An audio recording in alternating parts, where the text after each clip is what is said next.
Hello everyone, welcome to learning book. Learning book पे आप सभी का स्वागत है। लर्निंग बुक के इस वीडियो में हम 26 जुलाई और 27 जुलाई 2020 के करंट अफेयर के महत्वपूर्ण प्रश्नों को कवर करेंगे। आज प्रश्नों की संख्या और दिनों से कुछ ज़्यादा है। आइए फिर बिना विलंब किए शुरुआत करते हैं अपने पहले प्रश्न के साथ। आज का पहला प्रश्न है, भारतीय रेलवे ने किस वर्ष तक निजी गाड़ियों के फर्स्ट सेट को लॉन्च करने की योजना बनाई है? जो इंडियन रेलवे है, ये रेलवे में निजी सेक्टर के निवेश के लिए क्रमबद्ध तरीके से ट्रेनों को प्राइवेटाइजेशन करने के लिए जो है आगे का काम कर रही है। उसी क्रम में जो पहला सेट लॉन्च होगा वो लॉन्च होगा 2023 में। 2023 में फर्स्ट सेट में 12 ट्रेनों को प्राइवेट करने की योजना है भारतीय रेलवे की। फिर 2024 में कुल 45 ट्रेनों के प्राइवेट करने की योजना है। 2026 में 50 ट्रेनों के प्राइवेट करने की योजना है भारतीय रेलवे की। और 2027 तक कुल 151 ट्रेनों के प्राइवेटाइजेशन की योजना के साथ भारतीय रेलवे काम कर रहा है। इस परियोजना से रेलवे सेक्टर में कुल 30,000 करोड़ रुपए के निजी निवेश होने की संभावना है। जो रेलवे बोर्ड है भारतीय रेलवे का, इसके अध्यक्ष विनोद कुमार यादव हैं और हमारे रेल मंत्री पीयूष गोयल हैं। प्राइवेट ट्रेन जो होंगी उसके गार्ड, टीटी और ड्राइवर ये सभी जो है इंडियन रेलवे के होंगे। और इन प्राइवेट ट्रेनों को जो एनर्जी यूज़ करेगी प्राइवेट ट्रेन, जो कैंपस यूज़ करेगी प्राइवेट ट्रेन इंडियन रेलवे का, उन सब के लिए पर एनम लगभग 3,000 करोड़ रुपए देना होगा भारतीय रेलवे को। ऐसी जो है एक संभावना व्यक्त की गई है। इससे क्या होगा कि गवर्नमेंट की अर्निंग जो है बढ़ेगी इंडियन रेलवे के थ्रू। इसी संभावना के साथ जो है भारतीय रेलवे को प्राइवेट करने की योजना भारत सरकार के रेलवे मंत्रालय द्वारा की जा रही है। तो फर्स्ट सेट जो लॉन्च होगा वो 12 ट्रेनों का होगा, यानी 12 ट्रेन प्राइवेट किए जाएंगे 2023 तक। ऑप्शन डी इसका करेक्ट हो जाएगा। नेक्स्ट क्वेश्चन है, भारत का पहला राज्य बताइए जिसने बिजली लाइनों और ट्रांसमिशन टावरों का निरीक्षण करने के लिए ड्रोन का उपयोग शुरू किया है। भारत का पहला राज्य जो बिजली लाइनों और ट्रांसमिशन टावरों के निरीक्षण के लिए ड्रोन का उपयोग कर रहा है ये है महाराष्ट्र। ड्रोन से महाराष्ट्र बिजली लाइन और ट्रांसमिशन टावरों के निरीक्षण की जो अनुमति है उसे गृह मंत्रालय और नागरिक उड्डयन महानिदेशक कार्यालय द्वारा दे दी गई है। जो गृह मंत्रालय और नागरिक उड्डयन महानिदेशक द्वारा अनुमति दी गई है, उस अनुमति में कहा गया है कि ये जो ड्रोन होंगे ये 50 मीटर से ऊपर तक नहीं उड़ सकेंगे, यानी इनकी मैक्सिमम हाइट 50 मीटर निर्धारित की गई है केंद्रीय गृह मंत्रालय और नागरिक उड्डयन महानिदेशक कार्यालय द्वारा। क्या है कि भारत में अगर ड्रोन का उपयोग किसी भी ऑफिस को या फिर किसी भी सेक्टर में करना होता है तो उसके लिए अनुमति लेनी होती है गृह मंत्रालय और नागरिक उड्डयन महानिदेशक के द्वारा। उसी लिए महाराष्ट्र ने ये अनुमति मांगी थी केंद्रीय गृह मंत्रालय और नागरिक उड्डयन महानिदेशक कार्यालय से। महाराष्ट्र सरकार को ये अनुमति प्रदान कर दी गई है। साथ ही साथ ये कहा गया है कि 50 मीटर से ऊपर ड्रोन उड़ाने की अनुमति नहीं दी गई है महाराष्ट्र सरकार को। क्या होगा इस परियोजना का फ़ायदा? इस परियोजना से जो है जो भी बिजली से संबंधित बिजली लाइनों की ट्रांसमिशन के लिए जो परियोजनाएं चल रही होंगी उनका सर्वेक्षण करने में महाराष्ट्र सरकार को आसानी होगी। कोई शॉर्ट सर्किट होने वाला है या फिर कोई पोल ऊपर के साइड से जर्जर हो रहा है तो उसके जोखिम का पहले से ही पता लग जाएगा गवर्नमेंट को और उस पर वो काम करने की अवस्था में जल्दी आ जाएगा। क्योंकि क्या होता है कि ऊपर अगर पोल जर्जर हो रहे हैं तो वो पता नहीं चलता, फिर ड्रोन से उसका निरीक्षण होता रहेगा, केबल का निरीक्षण होता रहेगा कि शॉर्ट सर्किट होने वाला हो, यानी कि केबल में कोई फॉल्ट आने वाली हो, केबल गल जाते हैं धीरे धीरे। तो इन सब अवस्थाओं से बच सकेगी महाराष्ट्र सरकार।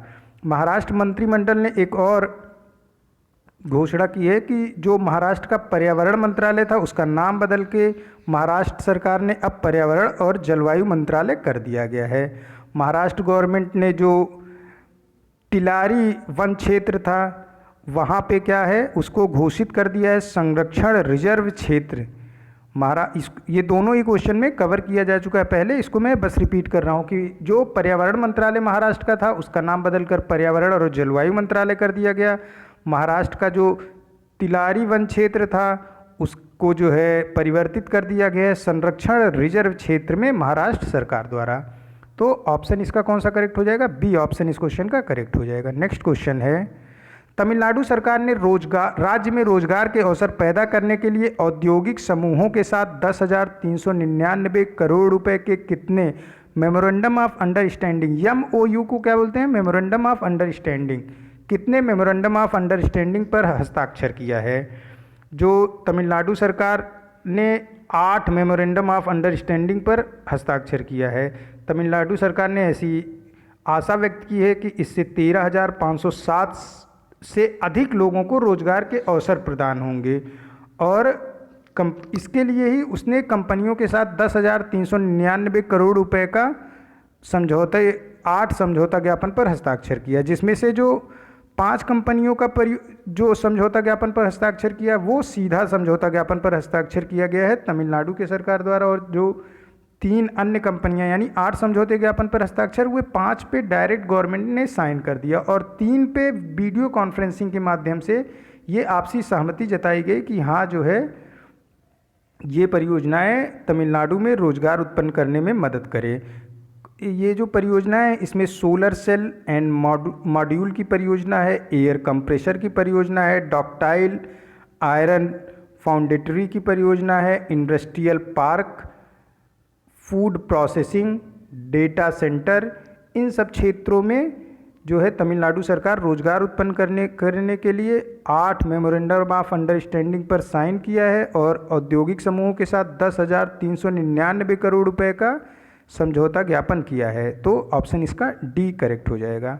नेक्स्ट क्वेश्चन है, देख लेते हैं तमिलनाडु के कुछ महत्वपूर्ण नेशनल पार्क। अभी तमिलनाडु में जो इम्पॉर्टेंट नेशनल पार्क हैं उनमें है गुदुड्डी national park, Mudumalai national park, Mukurthi national park और gulf of Mannar national park. Mannar की खाड़ी का national park, Guindy national park, Mudumalai national park और मुकुर्ती नेशनल पार्क, ये जो है तमिलनाडु के कुछ महत्वपूर्ण नेशनल पार्क हैं। नेक्स्ट क्वेश्चन है, केंद्रीय खाद्य प्रसंस्करण उद्योग मंत्री हरसिमरत कौर बादल ने जोरम मेगा फूड पार्क का उद्घाटन किया। यह किस राज्य का पहला मेगा फूड पार्क होगा? जोरम मेगा फूड पार्क ये मिजोरम राज्य का पहला मेगा फूड पार्क होगा। क्या होता है ये मेगा फूड पार्क? देखिए, मेगा फूड पार्क में क्या होते हैं कि इसमें कई सारी प्रोसेसिंग यूनिट लगाई जाती है। Processing unit in the sense कि जैसे कई सारे फूड इंडस्ट्री से रिलेटेड फैक्ट्रियां एक ही स्थान पे लगाई जाती हैं, जैसे चिप्स बनाने की फैक्ट्री या फिर नमकीन बनाने की फैक्ट्री और इस तरीके से मठरी बनाने की फैक्ट्री, कई सारी फैक्ट्रियां एक स्थान पे लगा उठती हैं। और यहाँ पे किसान अपने जो इनका रॉ मटेरियल, चिप्स बनाने के लिए रॉ मटेरियल क्या हुआ? आलू। अब क्या है, किसान जो फूड पार्क होते हैं यहाँ पे अपने रॉ मटेरियल को बिना किसी बिचौली के जाके डायरेक्ट इन फैक्ट्रियों में जो है अपनी फसल का उपज प्राप्त कर सकता है। यानी उसको जितने रेट में बेचना है वो फूड पार्क में जाए। आलू लेके गया किसान चिप्स वाली फैक्ट्री के पास, वहाँ पे उसने क्या किया कि हम इतने रुपए में बेचेंगे अपने आलू को, तो वो आलू उतने रुपए में डायरेक्ट जो है फैक्ट्री में, जो फूड पार्क में जो चिप्स बनाने की फैक्ट्री लगी है वहाँ पे सेल आउट कर सकता है। इसी तरीके से जो अन्य फसलें भी हैं किसान की जो कि फूड पार्क में इस्तेमाल की जाती है रॉ मटेरियल के तौर पे, उनमें जाके किसान अपनी फसल को डायरेक्ट बेच सकता है बिना किसी बिचौले के। तो मिजोरम का ये फर्स्ट मेगा फूड पार्क होगा जिसका नाम है जोरम मेगा फूड पार्क। और इससे क्या होगा कि इससे लगभग 25,000 से अधिक किसान जो हैं जिनके क्षेत्रों में ये फूड पार्क बन रहा है मिजोरम में, उनको सीधा लाभ मिलेगा। साथ ही साथ 5,000 से अधिक लोगों को मिजोरम में जो है रोजगार का अवसर प्रदान होगा। अब जो मेगा फूड पार्क है इसमें 30 प्रोसेसिंग यूनिट लगाई जा रही है। अभी जो मिजोरम का ये नया मेगा फूड पार्क है इसमें 30 प्रोसेसिंग यूनिट लगाई जा रही है। और भारत के अगर हम पहले मेगा फूड पार्क की बात करें तो ये अवंती मेगा फूड पार्क है जो कि देवास मध्य प्रदेश में खोला गया था। ये 2017 में ही खोल दिया गया था देवास मध्य प्रदेश में। अवंती मेगा फूड पार्क पूरे भारत का पहला मेगा फूड पार्क होगा। और मिजोरम का पहला मेगा फूड पार्क है जोरम मेगा फूड पार्क। अब देखिए हरसिमत रथ कौर बादल जो है ये क्या है, ये केंद्रीय खाद्य प्रसंस्करण उद्योग मंत्री हैं। और रामविलास पासवान क्या हैं, ये consumer affair, food and public distribution के मंत्री हैं। यानी कि जो फूड बनाया जाता है फैक्ट्रियों में, उसकी जो मंत्री हैं वो हरसिमत रथ कौर बादल हैं। जबकि रामविलास पासवान जो फूड का डिस्ट्रीब्यूशन होता है, जैसे जो कोटा होता है वहाँ पे दाल, चावल, गेहूँ, ये सब चीज़ें कम रेट पे मिलती है, तो ये जो है इसके मंत्री कौन है, इसके मंत्री रामविलास पासवान है। साथ ही साथ कंज्यूमर अफेयर, जो भी कंज्यूमर को शिकायत होती है उसके भी मंत्री कौन है, रामविलास पासवान ही हैं। तो ऑप्शन इसका कौन सा करेक्ट हो गया, ए ऑप्शन करेक्ट हो गया कि मिजोरम के फर्स्ट मेगा फूड पार्क का नाम है Zoram mega food park. Next question है, मधु बाबू पेंशन योजना के तहत किस राज्य ने ट्रांसजेंडर को शामिल किया है। मधु बाबू पेंशन योजना के तहत ट्रांसजेंडरों को शामिल किया है ओडिशा सरकार ने। इसमें ट्रांसजेंडरों के साथ साथ बुजुर्ग, तलाकशुदा महिलाएं, साथ ही साथ जो महिलाएं तलाक से संबंधित मुकदमे लड़ रही हैं उन सबको शामिल किया गया है। आयु के अनुसार जिनकी आयु ज़्यादा होगी उनको ज़्यादा मधु बाबू पेंशन योजना मिलेगी, और जिनकी आयु कम होगी उनको कम मधु बाबू पेंशन योजना मिलेगी। 3 कैटेगरियों में आयु के अनुसार पेंशन को जो है कैटेगराइज किया गया है, 500 रुपये प्रति महीने, 700 रुपये प्रति महीने और 900 रुपये प्रति महीने। सबसे ज़्यादा जो है 900 रुपये प्रति महीने, तो ये जो ओल्ड एज के होंगे, चाहे वो ट्रांसजेंडर हो, चाहे बुजुर्ग हो, चाहे तलाकशुदा महिलाएं, या फिर कोई ऐसी महिला जो अपने तलाक के लिए मुकदमे को लड़ रही है, उसको 900 रुपये प्रति माह का पेंशन मधु बाबू पेंशन योजना के तहत उड़ीसा सरकार देगी। उड़ीसा में जून में 3 दिवसीय त्यौहार एक मनाया जाता है, बहुत ही फेमस त्यौहार है, इसको आप यहाँ पे समझ लें, राजा परवा त्यौहार मनाया जाता है। इन दिनों जो उड़ीसा के लोग हैं वो लोग महिलाओं के प्रति एक अपना सम्मान व्यक्त करते हैं, महिलाओं का जो नारित्व है उसका जश्न मनाते हैं, जो इनमें मेंस्ट्रुएशन साइकिल आती है उसका जश्न मनाते हैं उड़ीसा के लोग। उड़ीसा की राजधानी भुवनेश्वर है और यहाँ के चीफ मिनिस्टर नवीन पटनायक हैं और गवर्नर गणेशी लाल हैं।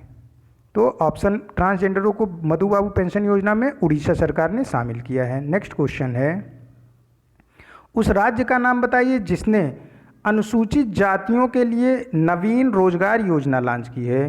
देखिए पूरा नाम है इसका नवीन रोजगार छतरी योजना। शेड्यूल कास्ट के लिए ये योजना को लॉन्च किया है उत्तर प्रदेश की सरकार ने। अनुसूचित जाति यानी कि शेड्यूल कास्ट के लिए जो सर्वांगीण विकास हो, साथ ही साथ शेड्यूल कास्ट को आत्मनिर्भर भारत अभियान की मुख्य धारा में जोड़ने के लिए वित्तीय सहायता प्रदान करने के उद्देश्य से नवीन रोजगार छतरी योजना को लॉन्च किया है उत्तर प्रदेश सरकार ने। 2020-21 में लगभग 7.5 लाख परिवारों को लाभान्वित करने के लक्ष्य के साथ उत्तर प्रदेश सरकार ने नवीन रोजगार छतरी योजना को लॉन्च किया है। उत्तर प्रदेश जो है पूरे इंडिया का सबसे बड़ा रोजगार मेला भी उत्तर प्रदेश ने लगाया था अभी कुछ ही दिन पहले उत्तर प्रदेश में, जिसका उद्घाटन इनॉग्रेशन हमारे प्रधानमंत्री नरेंद्र मोदी ने किया था। उत्तर प्रदेश सरकार ने जो प्रवासी श्रमिक हैं जो लॉकडाउन के दौरान उत्तर प्रदेश वापस आए हैं, उनके लिए प्रवासी श्रमिक आयोग का भी गठन किया है उत्तर प्रदेश की सरकार ने, जिससे कि उनके हितों की रक्षा की जा सके।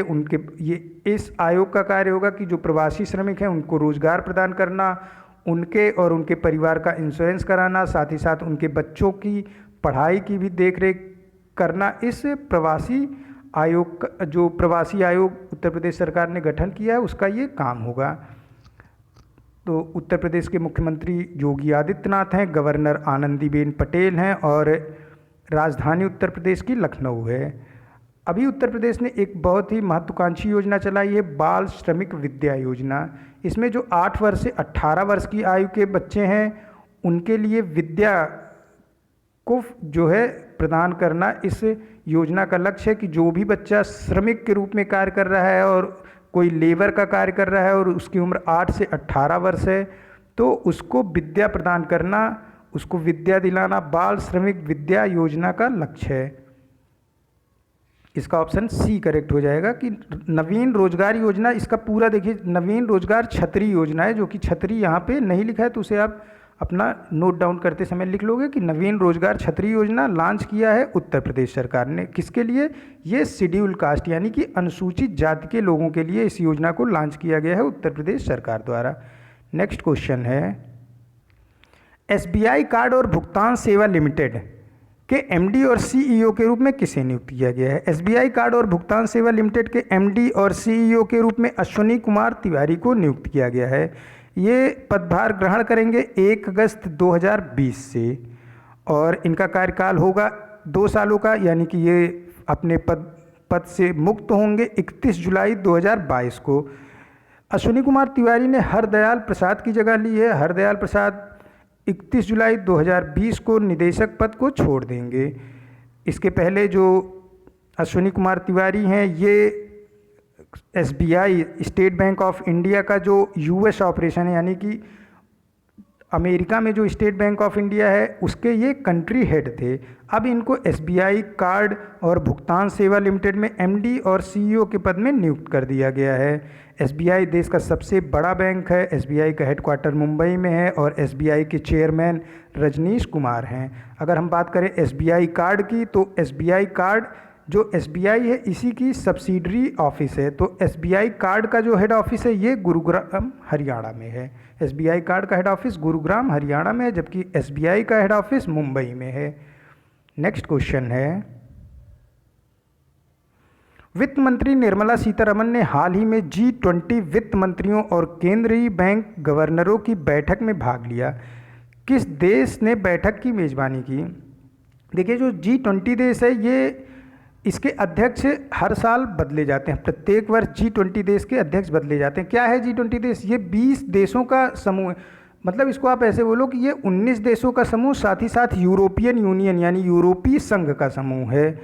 तो कुल 19 देश और एक यूरोपीय संघ। यूरोपीय संघ में अपने अलग पूरा जितने यूरोपीय देश हैं वो सारे एक संघ बनाते हैं जिसको यूरोपीय संघ बोलते हैं।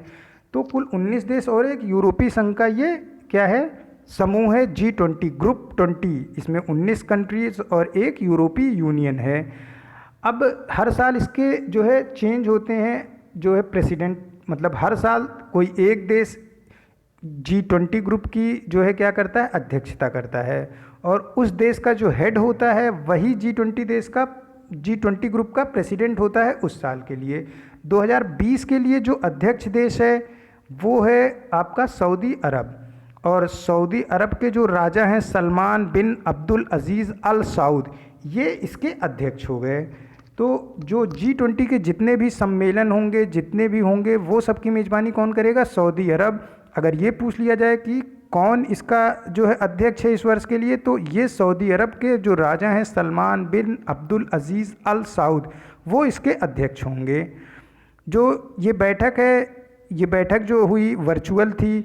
इस बैठक का प्रमुख उद्देश्य G20 देशों के फाइनेंस स्थितियों को ट्रैक पे लाना था। उसके लिए जो सारे देश हैं उन्होंने अपने विचार का आदान प्रदान किया, अपने विचारों को साझा किया। कोविड-19 पैंडेमिक के कारण वैश्विक वित्तीय संकट उत्पन्न हुआ है, उसी पर इस बैठक में चर्चा हुई। और अगर हम बात करें और G20 के मामले में, तो G20 ने अप्रैल में एक वर्चुअल मीटिंग हुई थी जिसमें हमारे मंत्री रविशंकर प्रसाद ने बैठक में उस समय हिस्सा लिया था और उस बैठक में कोविड-19 के कारण उत्पन्न हुई चुनौतियों पर चर्चा की गई थी। और उस समय भी उस बैठक की भी मेज़बानी किसने की थी? अब देखिए 2020 में जितनी भी मेज़बानी होगी सब सऊदी अरब ही करेगा, क्योंकि 2020 के लिए G20 देश का जो अध्यक्ष देश है वो सऊदी अरब देश है। तो ऑप्शन सी इसका करेक्ट हो जाएगा।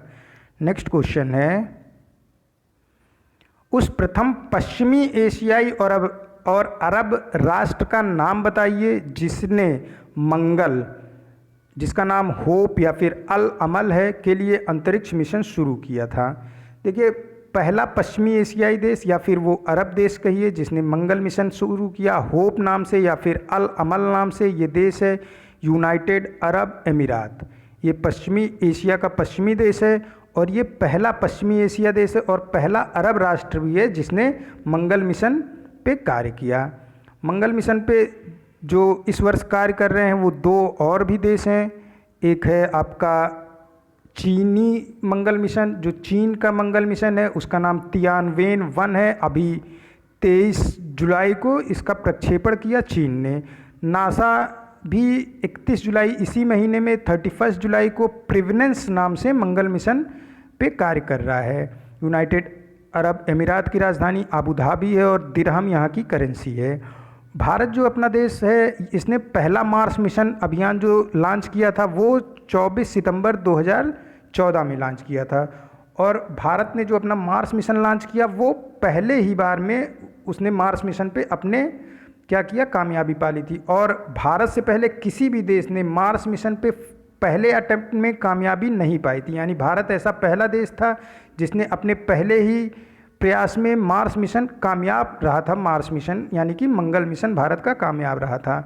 और भारत चौथा ऐसा देश था उस समय जिसने मार्स पे अपना मिशन कामयाबी के साथ पूरा किया था। रशिया ने सबसे पहले मार्स मिशन लॉन्च किया था, कामयाब मार्स मिशन था वो, लेकिन उन्होंने तीसरे अटेम्प्ट में अपना मार्स मिशन कंप्लीट किया था। जबकि भारत ने अपने पहले ही अटेम्प्ट में मार्स मिशन को कंप्लीट किया था और ऐसा करने वाला भारत पहला देश था। रशिया के बाद यूएसए और फिर यूरोप के अंतरिक्ष एजेंसी के बाद जो है भारत ऐसा करने वाला चौथा देश बना था 2014 में जिसने मंगल मिशन में कामयाबी हासिल की थी। तो होप नाम से जो मंगल मिशन है ये सऊदी अरब का मंगल मिशन है, या फिर कहें अल अमल नाम से जो मंगल मिशन है ये किसका है, ये भी सऊदी अरब का मंगल मिशन है। तियानवेन 1 नाम से जो मंगल मिशन है ये चीन का है। और प्रिवेनेंस नाम से जो मंगल मिशन है ये नासा यानी कि अमेरिका का मंगल मिशन है।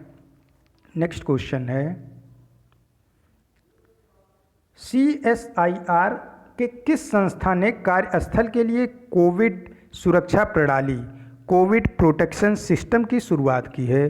कोविड प्रोटेक्शन सिस्टम की शुरुआत की है central mechanical engineering research institute ने। Option A. क्या है कि जो CSIR है, CSIR के अंतर्गत पूरे भारत में कुल 39 लैब हैं। CSIR का जो हेडक्वार्टर है ये नई दिल्ली में स्थित है। CSIR के जो प्रेसिडेंट हैं ये तत्कालिक प्रधानमंत्री होते हैं। यानी इस समय CSIR के जो प्रेसिडेंट हैं ये कौन हैं? ये हैं हमारे प्रधानमंत्री नरेंद्र मोदी। और इसके जो डायरेक्टर जनरल हैं CSIR के, ये शेखर सी मांडे हैं। इसी CSIR के अधीन पूरे भारत में कुल 39 लैब कार्य कर रहे हैं। और उन्हीं 39 लैब में एक लैब है central mechanical engineering research institute जो कि स्थित है दुर्गापुर, वेस्ट बंगाल में। इसी ने कोविड-19 से सुरक्षा प्रणाली एक इजाद की है। कोविड-19 प्रोटेक्शन सिस्टम जो है इसने एक इजाद किया है। क्या कार्य करेगा ये देखिए, ये ऑफिस और मॉल में लगाया जाएगा। इससे क्या है कि कोई जो कार अगर ऑफिस में आ रही है तो उसको 360 डिग्री सैनिटाइज कर दिया जाएगा। कार ऑफिस के अंदर एंट्री करे उसके पहले उसे 360 डिग्री सैनिटाइज कर दिया जाएगा बिना टच किए। साथ ही साथ जब व्यक्ति ऑफिस में एंट्री करेगा तो ये जो कोविड प्रोटेक्शन सिस्टम है, कोविड सुरक्षा प्रणाली है, ये बिना किसी इंसान के वो देख लेगा कि इस व्यक्ति ने मास्क पहन रखा है या फिर नहीं पहन रखा है। और साथ ही साथ उस व्यक्ति का टेम्परेचर भी चेक कर लेगा। अगर टेम्परेचर ज़्यादा होगा या फिर व्यक्ति ने मास्क नहीं पहन के रखा होगा तो ये एक अलार्म बजाएगा जिससे और लोगों को पता चल जाएगा कि प्रवेश करने वाला व्यक्ति ऑफिस या मॉल में बिना मास्क के है या फिर उसका टेम्परेचर नॉर्मल टेम्परेचर से ज़्यादा है। और सबसे ख़ास बात इसकी ये है कि ये पूरी तरीके से सोलर ऊर्जा पे कार्य करेगा। CMERI यानी कि central mechanical engineering research institute के डायरेक्टर हरीश हिरानी हैं। तो ऑप्शन ए इसका करेक्ट हो जाएगा। नेक्स्ट क्वेश्चन है, किसने फार्मूला 1 हंगेरियन ग्रांड प्रिक्स 2020 जीता है? हंगेरियन ग्रांड प्रिक्स 2020 जीतने वाले रेसर हैं लुइस हैमिल्टन। लुइस हैमिल्टन ने हंगेरियन ग्रांड प्रिक्स ये 8वीं बार जीता है। लुइस हैमिल्टन जो ये हुआ ये हंगरी में हुआ था, ये वाला हंगेरियन ग्रांड प्रिक्स हंगरी में हुआ था। अभी तक लुइस हैमिल्टन ने कुल 86 ग्रैंड प्रिक्स जीते हैं। ये ब्रिटिश नागरिक हैं और मर्सिडीज से रेस का खेल खेलते हैं। अगर हम बात करें इनसे ज़्यादा जीतने वाले सिर्फ एक खिलाड़ी बचे हैं, माइकल शूमाकर जो कि जर्मन थे। इन्होंने इस रेसिंग खेल से रिटायर हो गए हैं, ये रिटायरमेंट ले लिया है इन्होंने, और ये कुल 91 ग्रैंड प्रिक्स इन्होंने जीता है। यानी दूसरे नंबर पे कौन है? लुइस हैमिल्टन, और पहले नंबर पे कौन है? Michael Schumacher. माइकल शूमाकर हालांकि रिटायर हो चुके हैं। माइकल शूमाकर फरारी और मर्सिडीज दोनों से रेसिंग का खेल खेलते थे, कार रेसिंग में भाग लेते थे, जबकि जो लुइस हैमिल्टन है ये सिर्फ मर्सिडीज की सवारी ही करते हैं रेसिंग करने के लिए। माइकल शूमाकर जर्मन थे और लुइस हैमिल्टन ये ब्रिटिश हैं। और लुइस हैमिल्टन का ये 8वां हंगेरियन ग्रैंड प्रिक्स था। नेक्स्ट क्वेश्चन है, सूरज केदे मर्दाना यानी कि सूरज कभी मरता नहीं है शीर्षक पुस्तक का लेखक कौन है? सूरज कभी मरता नहीं है, सूरज केदे मर्दाना जो पुस्तक है इसके लेखक बलदेव सिंह सतकर्म हैं। बलदेव सिंह सतकर्म ने ये जो पुस्तक लिखी है इसमें स्वतंत्रता संग्राम सेनानी उधम सिंह के कई पहलुओं को उजागर किया गया है, उनसे संबंधित कई पहलुओं को ये पुस्तक चित्रित करती है। बलदेव सिंह सतकर्म को साहित्य अकादमी पुरस्कार भी प्राप्त हो चुका है। इनकी जो और इम्पॉर्टेंट पुस्तकें हैं उसमें सूरज दी आँख जो कि महाराजा रणजीत सिंह के ऊपर है, धवन दिल्ली रे किंगरे के लिए इनको साहित्य अकादमी पुरस्कार प्रदान किया गया था 2011 में। इनकी अन्य उपन्यास जो है वो एक तो इनके नाम में ही लगी हुई है सतकर्म, दूसरी लाल बत्ती। तो बलदेव सिंह सतकर्म की कुल 4-5 उपन्यास की यहाँ बात की गई। एक तो सूरज केदे मर्दाना, सूरज कभी मरता नहीं है, जो कि उधम सिंह स्वतंत्रता संग्राम सेनानी उधम सिंह के ऊपर है। दूसरी है सूरज दी आँख, ये महाराजा रणजीत सिंह के ऊपर है। तीसरी उपन्यास इनकी जो है जिसके लिए इन्हें साहित्य अकादमी पुरस्कार 2011 में दिया गया था, धवन दिल्ली दे किंगरे नाम से है। और सतकर्म और लाल बत्ती इनकी अन्य उपन्यास जो कि फेमस उपन्यास है। नेक्स्ट क्वेश्चन है, नागरिक अधिकार आंदोलन के प्रेरता जॉन लेविस हाल में ही निधन हो गया, ये किस देश से संबंधित हैं? जॉन लेविस का निधन 80 वर्ष की आयु में हुआ। इनको कैंसर की बीमारी थी, एक कैंसर की वजह से इनका निधन हुआ। ये अमेरिका से संबंधित हैं। इनको अमेरिका में जब बराक ओबामा राष्ट्रपति थे उस समय अमेरिका के सर्वोच्च नागरिक सम्मान से भी सम्मानित किया गया था। क्या है कि इन्होंने नागरिकों के अधिकार के लिए बहुत बड़ा आंदोलन चलाया था, और उसका फ़र्क ये पड़ा था कि जो है अमेरिका में नागरिकों को कई सारे अधिकार प्रदान किए गए थे। भारत में अगर हम मौलिक अधिकारों की बात करें जो कि भारतीय नागरिकों को मिले हैं, तो जब संविधान लिखा गया था उस समय कुल 7 मौलिक अधिकार भारतीय नागरिकों को मिले थे, जिसमें समानता का अधिकार, स्वतंत्रता का अधिकार, शोषण के विरुद्ध अधिकार, कोई भी धर्म अपनाने पे अपना अधिकार, संस्कृति अपनाने पे अधिकार और शिक्षा का अधिकार, साथ ही साथ संपत्ति का अधिकार था।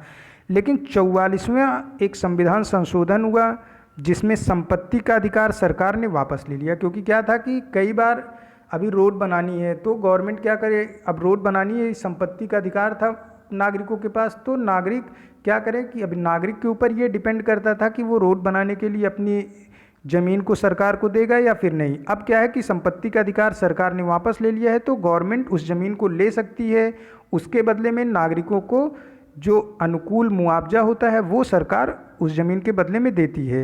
यानी कि 44वें संविधान संशोधन के बाद से अब भारत के नागरिकों के पास कुल 6 मौलिक अधिकार बचे हैं, और भारत में जो मौलिक अधिकार नागरिकों को प्रदान किया है वो संयुक्त राज्य अमेरिका के संविधान से ही लिया है।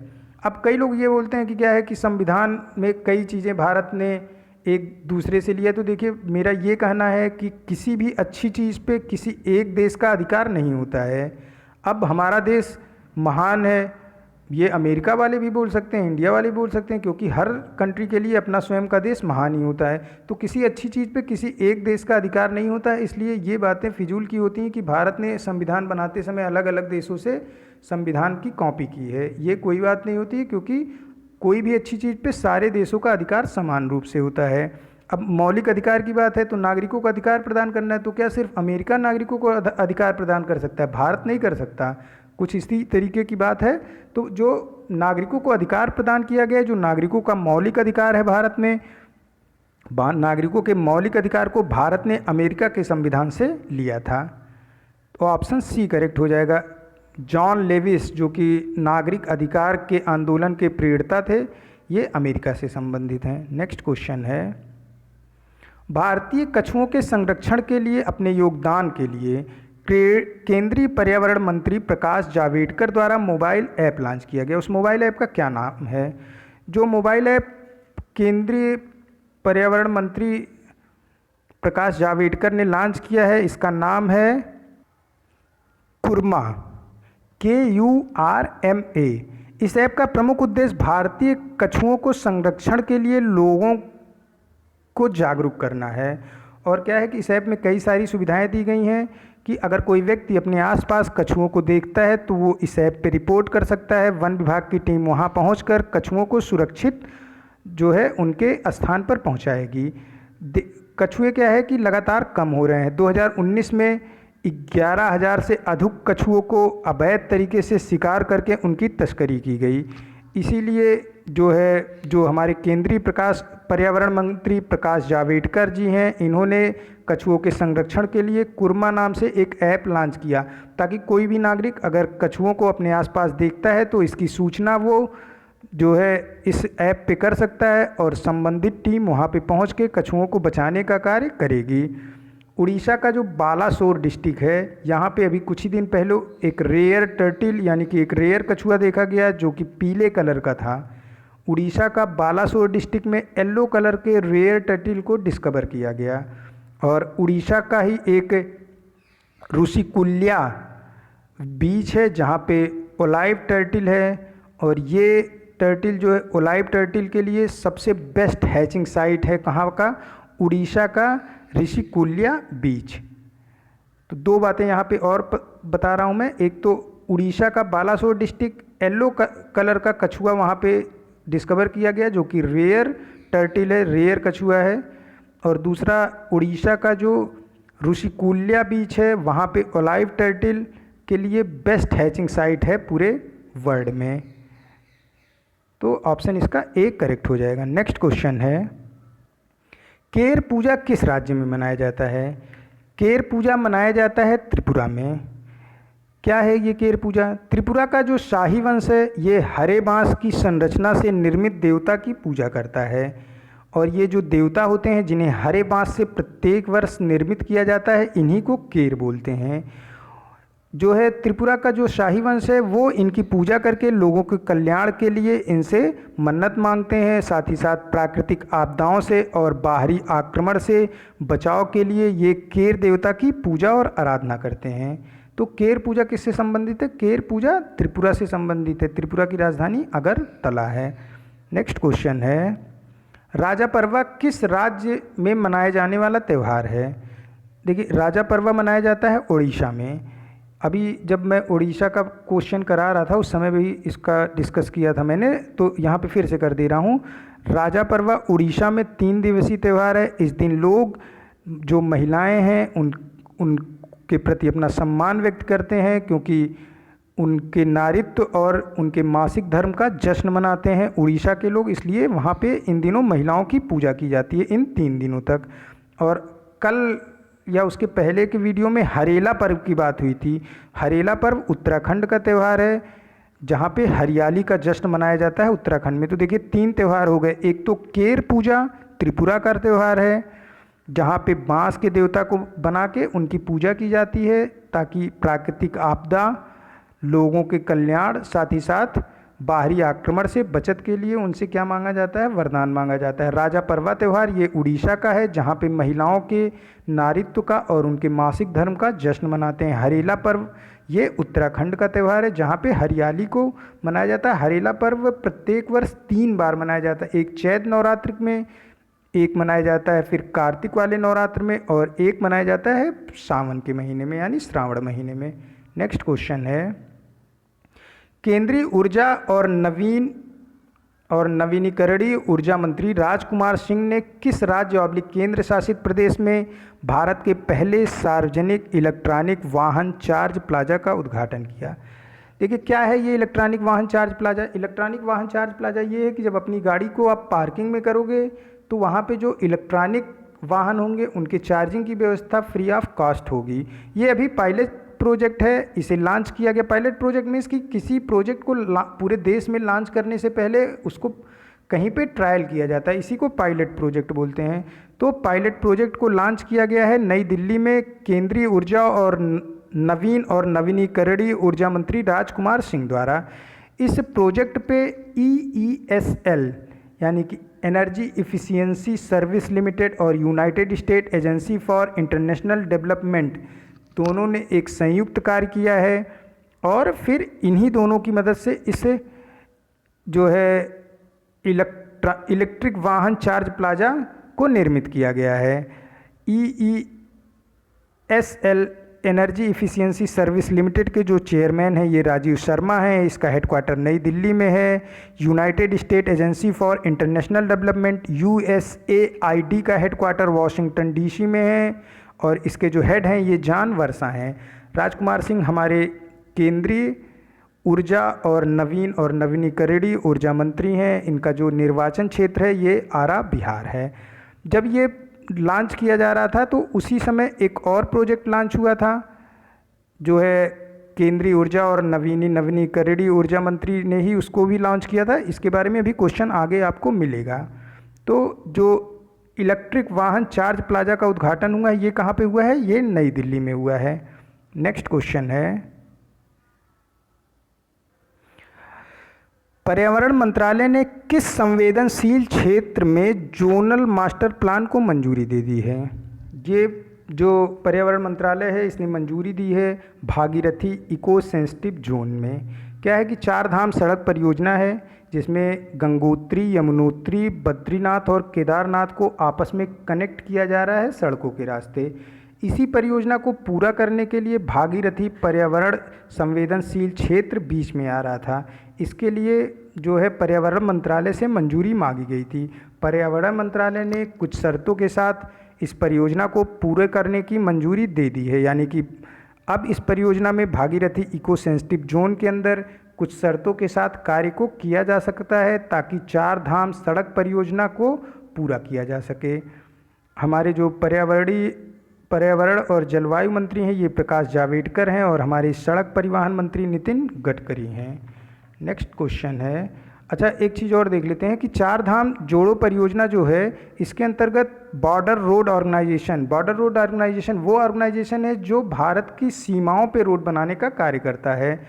इसने उत्तराखंड के चंबा शहर के नीचे बॉर्डर रोड ऑर्गेनाइजेशन ने उत्तराखंड के चंबा शहर के नीचे 440 मीटर लंबी सुरंग का भी निर्माण किया है।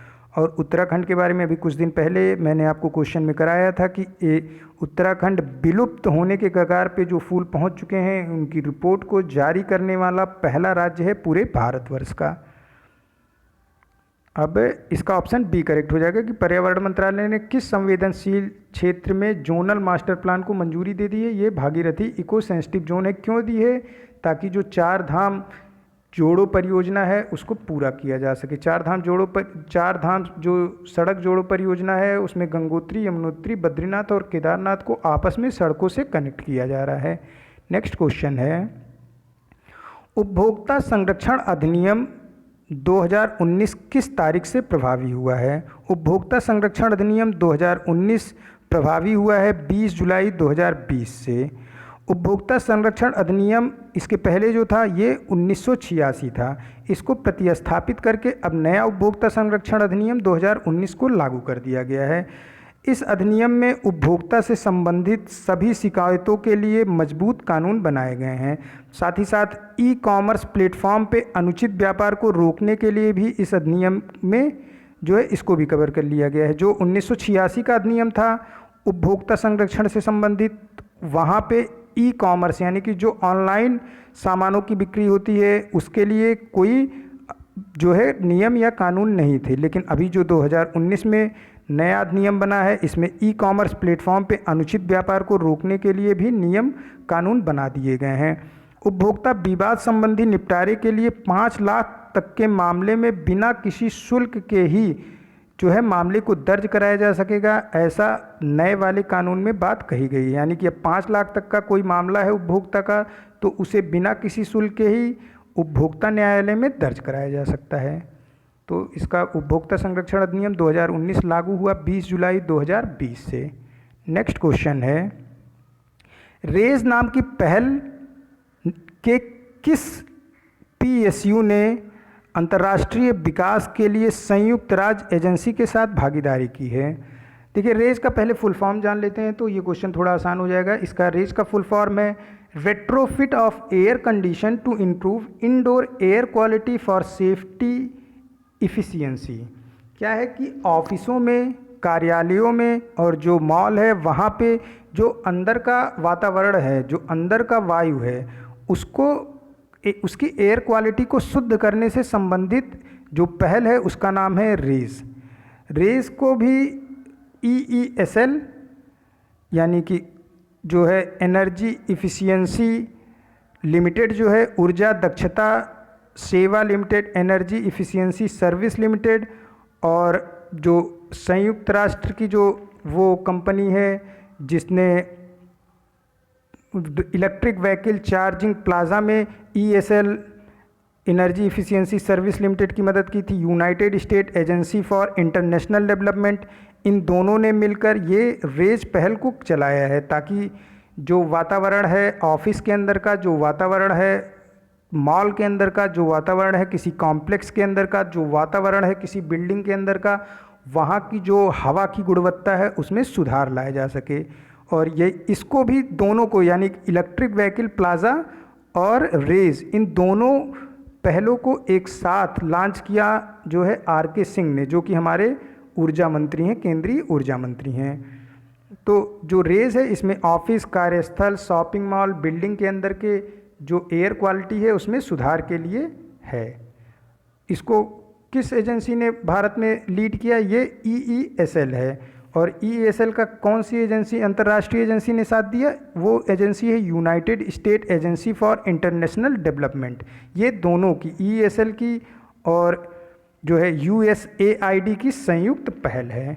नेक्स्ट क्वेश्चन है, राज्यसभा सचिवालय ने किसके नाम पे कर्मचारी कल्याण योजना की शुरुआत की? राज्यसभा सचिवालय ने अरुण जेटली के नाम पे कर्मचारी कल्याण योजना की शुरुआत की है। जो ग्रुप C के कर्मचारी हैं राज्यसभा के, उनके बच्चों की उच्च शिक्षा के लिए स्कॉलरशिप, उनकी मृत्यु या फिर चिकित्सीय आपदा के दौरान उनको वित्तीय सहायता प्रदान करना अरुण जेटली कल्याण योजना का हिस्सा होगा। अरुण जेटली हमारे फाइनेंस मिनिस्टर थे, इनका निधन 24 अगस्त 2019 में हो गया था। ये वाजपेयी सरकार में लॉ एंड जस्टिस मिनिस्टर भी रहे, साथ ही साथ वाजपेयी सरकार में इन्होंने इंफॉर्मेशन एंड ब्रॉडकास्टिंग मिनिस्टर के रूप में भी कार्य किया है। ये राज्यसभा के मेंबर रहे और इन्हें 2020 में मरणोपरांत पद्म विभूषण से भी सम्मानित किया जा रहा है। तो ऑप्शन A करेक्ट हो गया। राज्यसभा सचिवालय के लिए जो कर्मचारी हैं उनके लिए जो कल्याणकारी योजना की शुरुआत की जा रही है वो अरुण जेटली के नाम से करी जा रही है। नेक्स्ट क्वेश्चन है, किस राज्य मंत्रिमंडल ने वन स्टॉप शॉप योजना को मंजूरी दी है? वन स्टॉप शॉप योजना को मंजूरी दी है राजस्थान की सरकार ने। क्या है ये वन स्टॉप शॉप योजना? कोविड-19 महामारी के दौरान उद्योगों को पुनर्जीवित करने के उद्देश्य से, नए उद्योगों को राजस्थान में स्थापित करने के उद्देश्य से राजस्थान सरकार ने एक वन स्टॉप शॉप योजना खोल दी है, जिसपे एक ही जगह पे जो परमिशन दिए जाते हैं सरकार की तरफ से किसी उद्योग धंधे को लगाने के लिए, वो सब एक ही जगह से किसी भी उद्योग के लिए जो अप्लाई करेगा उसको प्रदान कर दिया जाएगा। इसी तरीके की योजना शुरू की थी, महापरवाना पहल शुरू की थी महाराष्ट्र की गवर्नमेंट ने महापरवाना पहल को शुरू की थी, जिसमें एकल खिड़की की व्यवस्था की गई थी कि जो नए उद्योग धंधे महाराष्ट्र में लगाना चाहते हैं उनको 48 घंटे के बीच सारे परमिशन गवर्नमेंट के द्वारा दे दिए जाएंगे। और अब वन स्टॉप शॉप योजना की शुरुआत की है राजस्थान गवर्नमेंट ने। ऑप्शन B करेक्ट हो जाएगा। नेक्स्ट क्वेश्चन है, केंद्रीय स्वास्थ्य और परिवार कल्याण मंत्री हर्षवर्धन ने हाल ही में किस सार्वजनिक क्षेत्र के बैंक के CSR अभियान कोविड-19 को प्रसार को रोकने के लिए इसका शुभारंभ किया है? जो CSR अभियान है ये अभियान है पंजाब नेशनल बैंक का। CSR अभियान क्या है? कॉरपोरेट सोशल रिस्पॉन्सिबिलिटी, यानी कि जो कॉरपोरेट जगत है उसकी जो सोशल रिस्पॉन्सिबिलिटी है उसी के तहत जो PNB है ये कोविड-19 से संबंधित रोकथाम सामग्री को प्रदान करेगा, जिसमें sanitiser, mask, ventilator, PPE kit हैं।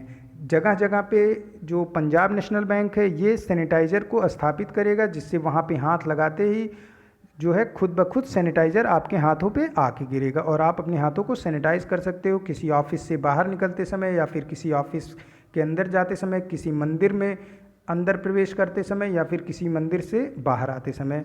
इस तरीके का कार्य कर रहा है जो है कॉरपोरेट सोशल रिस्पॉन्सिबिलिटी अभियान चलाया है किसने? पंजाब नेशनल बैंक ने।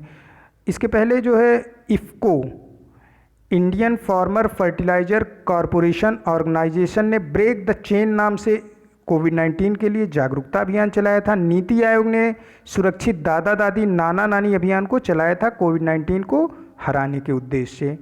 तो इस क्वेश्चन का आंसर ऑप्शन सी करेक्ट हो जाएगा। इफ़को का ब्रेक द कोरोना चेन अभियान था और सुरक्षित दादा दादी नाना नानी अभियान था नीति आयोग का। नेक्स्ट क्वेश्चन है, उस व्यक्ति का नाम बताइए जिसे कारूर वैश्य बैंक का एमडी और सीईओ नियुक्त किया गया है। कारूर वैश्य बैंक का एमडी और सीईओ नियुक्त किया गया है रमेश बाबू बोडाडू को। इससे पहले ये एसबीआई के उप प्रबंध निदेशक के रूप में सेवारत थे। जो करूर वैश्य बैंक है इसका जो हेडक्वार्टर है ये तमिलनाडु में है। करूर जगह का नाम है तमिलनाडु का, उसी के नाम पे ये बैंक है।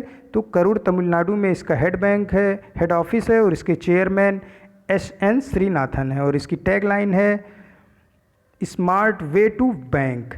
अगर हम कुछ और हेड की बात करें जिनकी नियुक्ति अभी हुई है तो गोविंदा रजुलू चिंटाला, इन्हें नाबार्ड का चेयरमैन नियुक्त किया गया, जबकि अरुण सिंघल को फसाई food standard authority of India का जो है सीईओ नियुक्त किया गया है अरुण सिंघल को।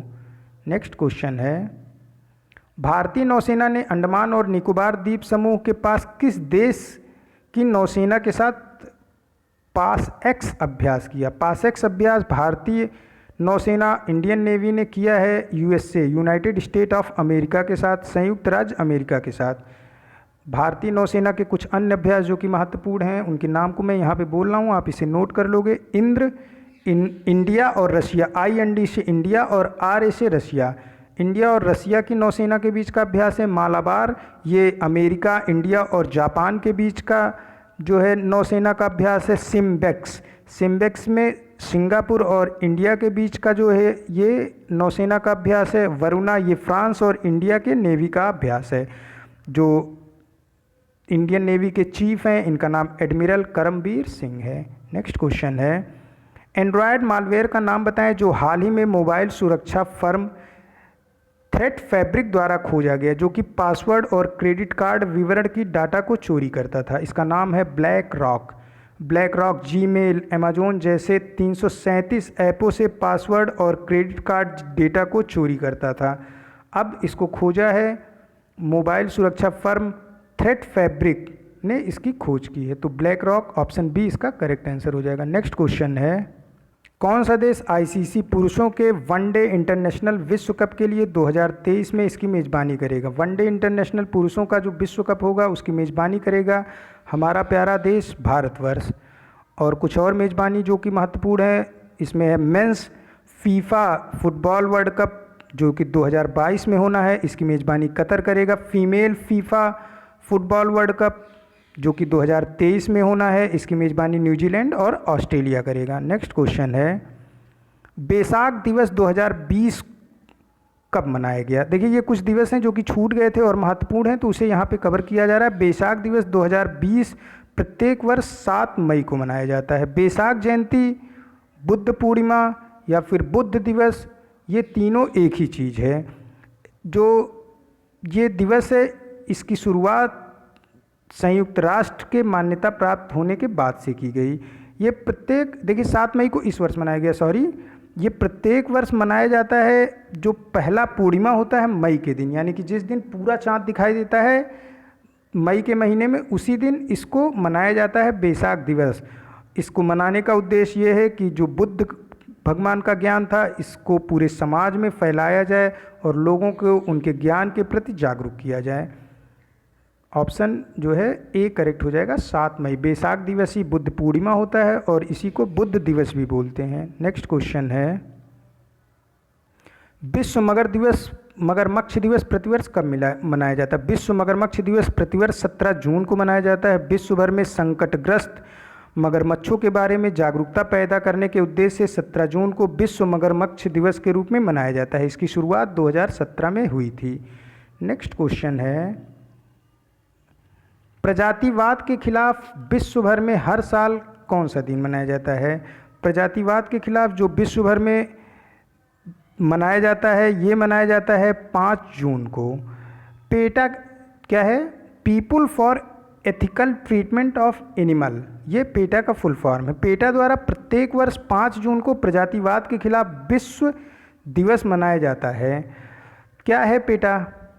पेटा का फुल फॉर्म मैंने बताया, people for ethical treatment of animal.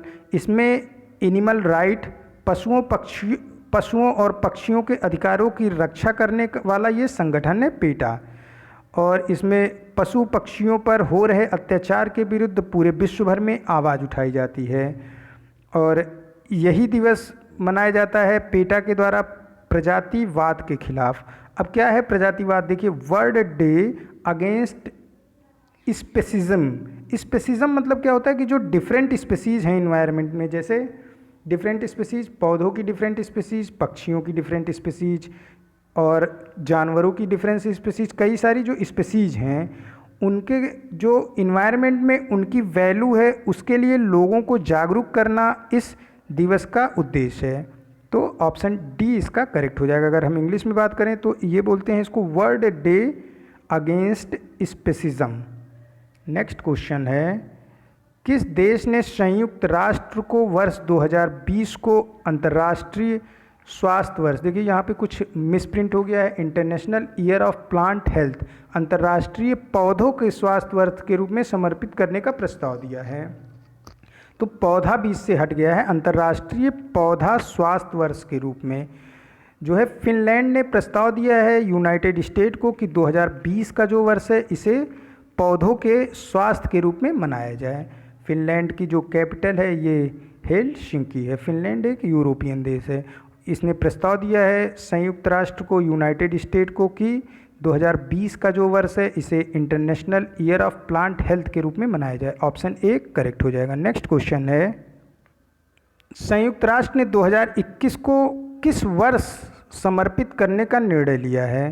देखिए ये 5 ऑप्शन है, यानी कि ये चारों करेक्ट है। मैं 5 ऑप्शन इसलिए किया कि सब आपको पता चल जाए। शांति और विश्वास का अंतर्राष्ट्रीय वर्ष, सतत विकास के लिए रचनात्मक अर्थव्यवस्था का अंतर्राष्ट्रीय वर्ष, फलों और सब्जियों का अंतर्राष्ट्रीय वर्ष, बाल श्रम के उन्मूलन के लिए अंतर्राष्ट्रीय वर्ष। इन चारों क्षेत्रों में जागरूकता फैलाने के उद्देश्य से संयुक्त राष्ट्र ने 2021 में चारों को समर्पित किया है। 2021 का जो अंतर्राष्ट्रीय जो 2021 वर्ष को, पूरे वर्ष को संयुक्त राष्ट्र ने इन चारों क्षेत्रों को समर्पित कर दिया। तो ऑप्शन ई इसका करेक्ट हो जाएगा। नेक्स्ट क्वेश्चन है, सिंगापुर के शोधकर्ताओं ने हाल ही में बाथिनोमस रक्सस नामक नई प्रजाति की खोज की। बाथिनोमस रक्सस ये क्या है? बाथिनोमस रक्सस समुद्र का कॉकरोच है। ऑप्शन सी इसका करेक्ट हो जाएगा। बाथिनोमस रक्सस ये समुद्र का कॉकरोच है। ये आज का लास्ट क्वेश्चन था। मिलते हैं नए करंट अफेयर के साथ नेक्स्ट वीडियो में। Keep study on learning book. Thank you for watching this.